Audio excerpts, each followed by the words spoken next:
Tonight the heartbeat you hear may not be your own. Welcome to the Morbid Hour. I am Dareth Hollow.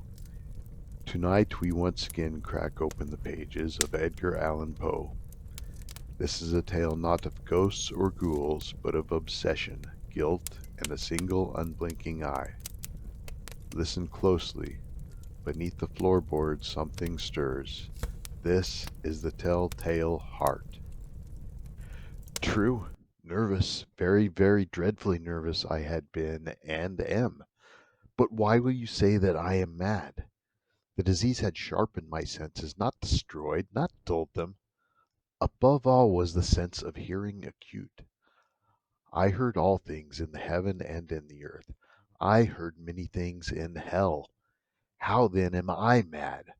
Hearken and observe how healthily, how calmly I can tell you the whole story. It is impossible to say how first the idea entered my brain, but once conceived it haunted me day and night. Object there was none, passion there was none.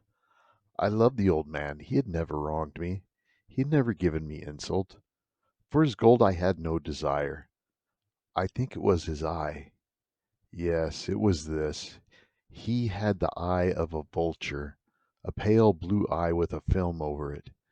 Whenever it fell upon me, my blood ran cold, and so by degrees, very gradually, I made up my mind to take the life of the old man, and thus rid myself of the eye forever. Now, this is the point. You fancy me mad. Madmen know nothing. But you should have seen me. You should have seen how wisely I proceeded, with what caution, with what foresight, with what dissimulation I went to work. I was never kinder to the old man than during the whole week before I killed him. And every night about midnight I turned the latch of his door and opened it oh so gently. And then when I had made an opening sufficient for my head, I put in a dark lantern, all closed that no light shone out, and then I thrust in my head. Oh, you would have laughed to see how cunningly I thrust it in. I moved it slowly, very, very slowly, so that I might not disturb the old man's sleep. It took me an hour to place my whole head within the opening so far that I could see him as he lay upon his bed. Ha! Would a madman have been so wise as this? And then, when my head was well in the room, I undid the lantern cautiously, oh so cautiously, cautiously, for the hinges creaked. I undid it just so much that a single thin ray fell upon the vulture eye. And this I did for 7 long nights, every night just at midnight. But I found the eye always closed, and so it was impossible to do the work. For it was not the old man who vexed me, but his evil eye. And every morning when the day broke, I went boldly into the chamber and spoke courageously to him, calling him by name in a hearty tone, and inquiring how he has passed the night. So you see he would have been a very profound old man indeed to suspect that every night just at 12 I looked in upon him while he slept. Upon the 8th night I was more than usually cautious in opening the door. A watch's minute hand moves more quickly than did mine. Never before that night had I felt the extent of my own powers, of my sagacity. I could scarcely contain my feelings of triumph. To think that there I was, opening the door, little by little, and he not even to dream of my secret deeds or thoughts. I fairly chuckled at the idea, and perhaps he heard me, for he moved on the bed suddenly, as if startled. Now you may think that I drew back, but no, his room was as black as pitch with the thick darkness, for the shutters were closed fastened through fear of robbers, and so I knew that he could not see the opening of the door, and I kept pushing it on, steadily, steadily. I had my head in, and was about to open the lantern, when my thumb slipped upon the tin fastening, and the old man sprang up in bed, crying out, "Who's there?" I kept quite still and said nothing, For a whole hour I did not move a muscle, and in the meantime I did not hear him lie down. He was still sitting up in the bed listening, just as I have done, night after night, hearkening to the death watches in the wall. Presently I heard a slight groan, and I knew it was the groan of mortal terror. It was not a groan of pain or of grief, oh no. It was the low stifled sound that arises from the bottom of the soul when overcharged with awe. I knew the sound well. Many a night, just at midnight, when all the world slept, it has welled up from my own bosom, deepening with its dreadful echo the terrors that distracted me. I say I knew it well. I knew what the old man felt, and pitied him, although I chuckled at heart. I knew that he had been lying awake ever since the first slight noise when he had turned in the bed. His fears had been ever since growing upon him. He had been trying to fancy them causeless, but could not. He had been saying to himself, "It is nothing but the wind in the chimney. It is only a mouse crossing the floor. Or it is merely a cricket which has made a single chirp." Yes, he had been trying to comfort himself with these suppositions, but he had found all in vain. All in vain, because death, in approaching him, had stalked with his black shadow before him and enveloped the victim. And it was the mournful influence of the unperceived shadow that caused him to feel, although he neither saw nor heard, to feel the presence of my head within the room. When I had waited a long time, very patiently, without hearing him lie down, I resolved to open a very, very little crevice in the lantern. So I opened it. You cannot imagine how stealthily, until, at length, a simple dim ray, like the thread of the spider, shot from out the crevice and fell full upon the vulture eye. It was open, wide, wide open, and I grew furious as I gazed upon it. I saw it with perfect distinctness, all a dull blue, with a hideous veil over it that chilled the very marrow in my bones. But I could see nothing else of the old man's face or person, for I had directed the ray, as if by instinct, precisely upon the damned spot. And have I not told you that what you mistake for madness is but over acuteness of the sense? Now I say there came to my ears a low, dull, quick sound, such as a watch makes when enveloped in cotton. I knew that sound well, too. It was the beating of the old man's heart. It increased my fury as the beating of a drum stimulates the soldier into courage. But even yet I refrained and kept still. I scarcely breathed. I held the lantern motionless. I tried how steadily I could maintain the ray upon the eye.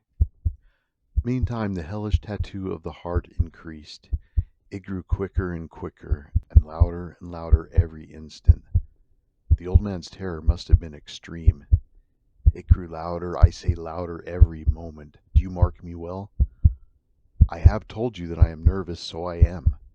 And now, at the dead hour of the night, amid the dreadful silence of that old house, so strange a noise as this excited me to uncontrollable terror. Yet for some minutes longer I refrained and stood still. But the beating grew louder, louder. I thought the heart must burst. And now a new anxiety seized me. The sound would be heard by a neighbor. The old man's hour had come. With a loud yell I threw open the lantern and leaped into the room. He shrieked once only. In an instant I dragged him to the floor and pulled the heavy bed over him. I then smiled gaily to find the deed so far done. But for many minutes the heart beat on with a muffled sound. This, however, did not vex me. It would not be heard through the wall. At length it ceased. The old man was dead. I removed the bed and examined the corpse. Yes, he was stone dead. I placed my hand upon the heart and held it there many minutes. There was no pulsation. He was stone dead. His eye would trouble me no more. If still you think me mad, you will think so no longer when I describe the wise precautions I took for the concealment of the body. The night waned, and I worked hastily but in silence. First of all, I dismembered the corpse. I cut off the head and the arms and the legs. I then took up 3 planks from the flooring of the chamber and deposited all between the scantlings. I then replaced the board so cleverly, so cunningly, that no human eye, not even his, could have detected anything wrong. There was nothing to wash out, no stain of any kind, no blood spot whatever. I had been too wary for that. A tub had caught all. When I had made an end of these labors, it was 4 o'clock, still dark as midnight. As the bell sounded the hour, there came a knocking at the street door. I went down to open it with a light heart, for what had I now to fear? There entered 3 men who introduced themselves, with perfect suavity, as officers of the police. A shriek had been heard by a neighbor during the night. Suspicion of foul play had been aroused. Information had been lodged at the police office, and they, the officers, had been deputed to search the premises. I smiled, for what had I to fear? I bade the gentlemen welcome. The shriek, I said, was my own in a dream. The old man, I mentioned, was absent in the country. I took my visitors all over the house. I bade them search well. I led them at length to his chamber. I showed them his treasures, secure, undisturbed. In the enthusiasm of my confidence, I brought chairs into the room and desired them here to rest from their fatigues, while I myself, in the wild audacity of my perfect triumph, placed my own seat upon the very spot beneath which reposed the corpse of the victim. The officers were satisfied. My manner had convinced them. I was singularly at ease. They sat, and while I answered cheerily, they chatted of familiar things. But ere long I found myself getting pale and wished them gone. My head ached, and I fancied a ringing in my ears. But still they sat, and still chatted. The ringing became more distinct. It continued and became more distinct. I talked more freely to get rid of the feeling, but it continued and gained definitiveness, until at length I found that the noise was not within my ears. No doubt I now grew very pale, but I talked more fluently and with a heightened voice. Yet the sound increased, and what could I do? It was a low, dull, quick sound, much such a sound as a watch makes when enveloped in cotton. I gasped for breath, and yet the officers heard it not. I talked more quickly, more vehemently, but the noise steadily increased. I arose and argued about trifles in a high key and with violent gesticulations, but the noise steadily increased. Why would they not be gone? I paced the floor to and fro with heavy strides, as if excited to fury by the observations of the men, but the noise steadily increased. Oh God, what could I do? I foamed, I raved, I swore. I swung the chair upon which I had been sitting and grated it upon the boards, but the noise arose over all and continually increased. It grew louder, louder, louder, and still the men chatted pleasantly and smiled. Was it possible they heard not? Almighty God, no, no, they heard. They suspected. They knew. They were making a mockery of my horror. This I thought, and this I think. But anything was better than this agony. Anything was more tolerable than this derision. I could bear those hypocritical smiles no longer. I felt that I must scream or die. And now, again, hark, louder, louder, louder, louder.